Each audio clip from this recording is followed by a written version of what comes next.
పంజాబ్లోని పల్లెటూరులో ఒక పెళ్లి జరుగుతుంది. మన పెళ్ళికొడుకు విక్కీ తెల్లటి గుర్రం మీద కూర్చొని మహారాజులా ఫీల్ అయిపోతున్నాడు. అతని తల మీద ఉన్న ఆ భారీ తలపాగా చూస్తుంటే అప్పట్లో రేడియో సిగ్నల్స్ కూడా పట్టేలాగా ఉంది. పెళ్లి బారాత్ అదిరిపోతుంది. చిన్నాన్నలు, బాబాయిలు అందరూ కలిసి రోడ్డు మీద నాగిని డ్యాన్స్ చేస్తూ రచ్చ చేస్తున్నారు. డప్పుల మూతకు గుర్రం పాపం గజగజా వణికిపోతుంది.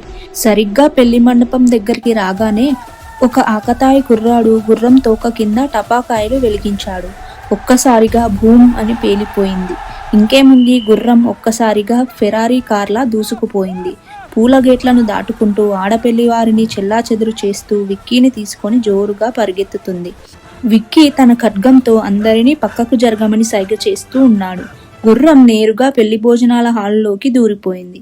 విక్కీ పాపం గుర్రం జుట్టు పట్టుకుని గాల్లో ఊగుతూ ఉన్నాడు. గుర్రం ఒక్కసారిగా బ్రేక్ వేసింది. ఎక్కడో తెలుసా? సరిగ్గా పన్నీర్ బటర్ మసాలా గిన్నె ముందు. సలాడ్, పాస్తా అన్నీ ఖాళీ అయిపోయాయి. ఇదంతా చూసిన విక్కీ మామగారు కోపంగా గుర్రం మీద ఉన్న విక్కీ కళ్ళల్లో కళ్ళు పెట్టి చూస్తూ ఉన్నాడు. మండపం అంతా సైలెంట్. అప్పుడు మామగారు విక్కీ వైపు చూస్తూ, అల్లుడు గారు, మీకు బాగా ఆకలిగా ఉందని తెలుసు, కానీ ఇలా గుర్రం మీద వచ్చి మరీ ఆర్డర్ చేస్తారని అనుకోలేదు అని అనగానే అందరూ పడి పడి నవ్వారు. విక్కీ పెళ్లిలో జరిగిందంతా చూసిన తర్వాత కాబోయే పెళ్లి కొడుకులు అంతా గుర్రం ఎక్కాలంటేనే భయపడిపోయారు.